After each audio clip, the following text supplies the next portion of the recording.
નમસ્કાર, આપ જોઈ રહ્યા છો ઝી 24 કલાક. આપણી સાથે હું છું ઝરણા સોની. ભવ્યાતિ ભવ્ય રીતે તૈયારીઓ ચાલી રહી છે અને અવધ નગરી ભવ્ય રીતે શણગારવામાં આવી છે. ભારતના ખૂણે ખૂણેથી લોકો અયોધ્યા પહોંચી રહ્યા છે. ઝી 24 કલાક પર અવધ નગરીના રંગ એક્સક્લુઝિવલી અમે આપણે બતાવી રહ્યા છે. રામલલાના અભિષેકને લઈને સૌનો ઇંતજાર જે છે ચરમસીમા પર પહોંચ્યો છે. અયોધ્યા નગરીમાં કેવો માહોલ છે તે અમારા સહયોગી નિધિ પટેલ પાસેથી જાણીશું. ચારે તરફ તૈયારીઓ કરી દેવામાં આવી છે. અયોધ્યા નગરીને સુશોભિત કરી દેવામાં આવ્યું છે. જ્યાં જુઓ ત્યાં ફૂલોથી શણગાર કરવામાં આવ્યો છે. ધજા નજરે પડી રહી છે. ખૂબ જ મોટી સંખ્યામાં ભક્તો જય શ્રી રામના નારા સાથે અયોધ્યા નગરી પહોંચી ચૂક્યા છે અને રાત્રે લાઇટિંગથી સુશોભિત કરવામાં આવી રહી છે અયોધ્યા નગરીને. સરયુ નદીના ઘાટ પર પણ મોટી સંખ્યામાં લોકો એકત્ર થઈ રહ્યા છે. લોકો ખૂબ જ દૂર દૂરથી આવી રહ્યા છે અને એક જ અપેક્ષા સાથે કે જલ્દીથી 22મી જાન્યુઆરીનો એ દિવસ આવે અને તેઓ ઐતિહાસિક આ દિવસની સાક્ષી પૂરે.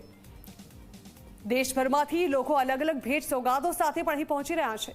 ઘડીઓ ગણાઈ રહી છે એક ક્ષણની. આપ જોઈ રહ્યા છો કે જય શ્રી રામના નામના તિલક પણ લોકો પોતાના કપાળ પર કરાવી રહ્યા છે. ઠેર ઠેર ભક્તિમય માહોલની ઝલક અમે ઝી 24 કલાક પર પણ આપને લગાતાર બતાવી રહ્યા છીએ. અવધપુરી અયોધ્યા નગરીમાં ઝી 24 કલાકની ટીમ આવી પહોંચી છે અને અત્યારે અમે મુખ્ય માર્ગ પર ઉપસ્થિત છીએ જ્યાં આગળથી અયોધ્યામાં આવવાનો જે મુખ્ય રસ્તો નીકળે છે. તમે જોઈ શકો છો અહીંયા કેવી રીતે રસ્તાને પૂરો શણગારી દેવામાં આવ્યો છે.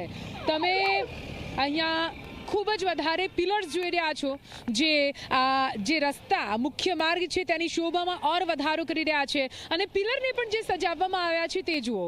પિલરની ઉપર જય શ્રી રામ લખેલું છે. હનુમાન દાદાની ગદા પણ છે. સાથે સાથે સૂર્યનું પ્રતીક એવો યલો ગ્લોબ એક બતાવવામાં આવ્યો છે એટલે સૂર્યનું પ્રતીક અહીંયા બતાવવામાં આવ્યું છે. સાથે સાથે મારી પાછળ તમે જોઈ શકો તો એન્ટ્રી પર જે ગેટ બનાવવામાં આવ્યો છે ત્યાં પણ સૂર્ય ભગવાનનો રથ દેખાઈ રહ્યો છે.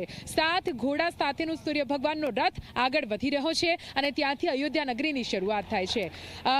અલગ અલગ જે તૈયારીઓ કરવામાં આવી છે તે તૈયારીઓમાં તમે ટ્રી પ્રોટેક્ટર જોઈ શકો છો જેના પર લખેલું છે અયોધ્યા 2024. અયોધ્યા 2024 આ વર્ષો વર્ષ અહીંયા રહેશે અને આ જે રામ વર્ષ છે તેને યાદ રાખશે. રામ યુગની જે શરૂઆત છે તેને યાદ રાખશે. અયોધ્યા 2024ના આ પ્રકારના અનેકો અહીંયા આગળ જે ટ્રી પ્રોટેક્ટર્સ છે આપણે તેને પિંજરું કહેતા હોઈએ છીએ. વડની આજુબાજુ લગાવેલું તો આવ્યું છે અહીંયા વડની આજુબાજુ આ પિંજરું લગાવેલું છે. આ વડ વૃક્ષ તો મોટું થશે પણ આ જે પિલર છે તેના પર લખેલું અયોધ્યા 2024 ત્યાંનું ત્યાં રહેશે. એટલે અત્યારે જે તૈયારીઓ છે તે પૂરી થઈ ચૂકી છે. થોડી ઘણી તૈયારીઓ બાકી છે તેને આખરી ઓપ આપવામાં આવી રહ્યો છે. સાથે સાથે જે ભક્તો છે તેમનો ધસારો પણ અવિરતપણે ચાલુ છે. હવે તો બધાને એન્ટ્રી પણ નથી આપવા બધા વ્હીકલને એન્ટ્રી નથી આપવામાં આવતી અને ચેકિંગ પણ સતત કરવામાં આવી રહ્યું છે કેમ કે ખૂબ જ મોટી ઇવેન્ટ પૂરા દેશ માટે કહી શકાય. પણ હાલ તો આ પ્રકારની પરિસ્થિતિ વચ્ચે અહીંયા ભક્તોનો પણ ખૂબ જ ધસારો જોવા મળી રહ્યો છે. કેમેરામેન વિજય ખટીક સાથે નિધિ પટેલ, ઝી 24 કલાક, અયોધ્યા.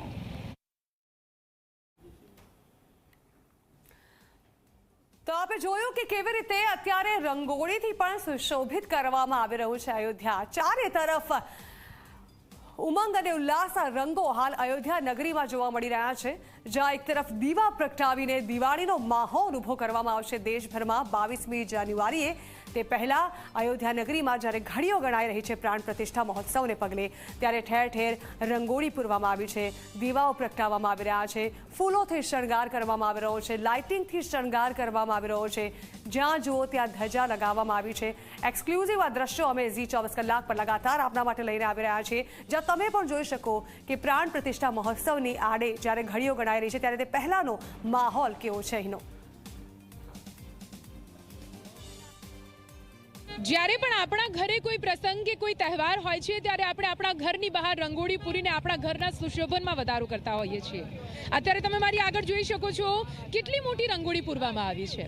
અવધ નગરીમાં જ્યારે આટલો મોટો ઉત્સવ હોય, રામોત્સવ હોય, આટલા સમય પછી રામલલ્લા જ્યારે પોતાના સ્થાન પર બિરાજમાન થવા જઈ રહ્યા હોય ત્યારે સ્વાભાવિક રીતે અવધ નગરીમાં આ સુશોભન વ્યાજબી છે અને એટલા માટે જ એક જગ્યાએ નહીં ઠેર ઠેર પૂરી અવધ નગરીને એક ઘરની જેમ સુશોભિત કરવામાં આવી છે અને આ રંગબેરંગી કલર, રંગબેરંગી રંગોલી અવધ નગરીની શોભામાં 4 ચાંદ લગાવી રહ્યા છે.